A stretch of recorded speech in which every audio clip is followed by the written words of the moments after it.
માળિયાડી તાલુકાના જૂથળ જિલ્લા પંચાયત સીટની મીટિંગ યોજાઈ હતી। જૂનાગઢ લોકસભાના ઉમેદવાર રાજેશ ચુડાસમાનું ઉષ્માભેર કરાયું હતું સ્વાગત। આ બેઠકમાં 13 જૂનાગઢ લોકસભાના ઉમેદવાર રાજેશ ચુડાસમાના પ્રચાર અર્થે ધારાસભ્ય ભગવાનજીભાઈ કરગઠિયા, ધારાસભ્ય સંજયભાઈ કોરડિયા, પૂર્વ જૂનાગઢ જિલ્લા ભાજપ પ્રમુખ ઠાકરસિંહભાઈ જાવિયા સહિતના ભાજપના આગેવાનોની મોટી સંખ્યામાં કાર્યકરો ઉપસ્થિત રહ્યા હતા।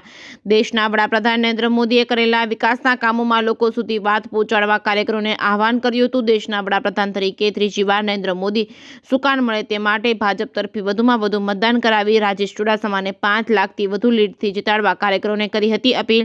ચોમાસા સમયે પાંખું વાળા મકોડા ઉભરી આવતા કોંગ્રેસના કાર્યકરો નીકળી પડે તેવા રમૂજી હળવા અંદાજમાં કોંગ્રેસ પર આક્રમણ પ્રહારો કર્યા હતા।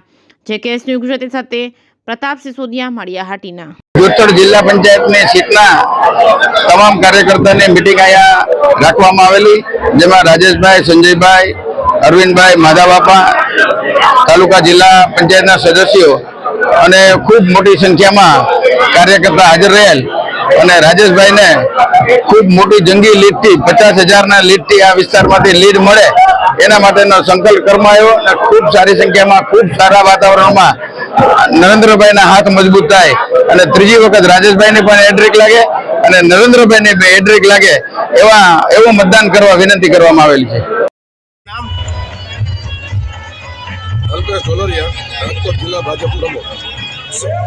શું કહેશો સાહેબ, આજે રોડ શો કાઢ્યો માંડોળિયા સાહેબનો? પહેલાં તો આજે સમગ્ર ગુજરાતીઓ માટે ગૌરવનો દિવસ છે। આજે 1 મે એટલે ગુજરાતનો સ્થાપના દિવસ અને મને ભારતીય જનતા પાર્ટીના કાર્યકર્તા તરીકે કહેતા હરખ થાય છે કે જે ગુજરાતની વિકાસ યાત્રા કેશુબાપાએ 11,000 કરોડ રૂપિયાના બજેટથી ચાલુ કરી એ ભારતીય જનતા પાર્ટીના સરકારમાં ભૂપેન્દ્રભાઈનું છેલ્લું બજેટ 3,42,000 કરોડ રૂપિયાનું હતું અને એવડા બજેટના હિસાબે જે ભારતીય જનતા પાર્ટીની સરકારમાં કામ થયું ને એટલે ગુજરાત અત્યારે ભારતમાં નહીં વિશ્વની અંદર ગુજરાત તાજ બની ગયું છે અને એમાંય ગુજરાતી તરીકે આનંદ એ છે કે ભારત દેશ અત્યારે વિશ્વગુરુ બનવા જઈ રહ્યો છે।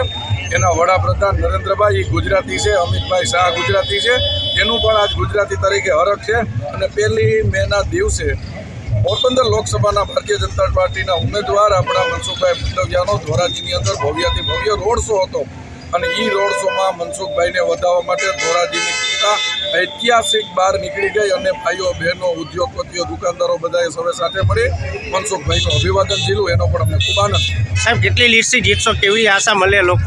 જે રીતે મનસુખભાઈને લોકોનો પ્રેમ મળે છે, નરેન્દ્રભાઈએ જે રીતે યોજનાઓ મૂકી છે એ જોતા એવું લાગે છે કે 5 થી 7 લાખ વચ્ચે આપે।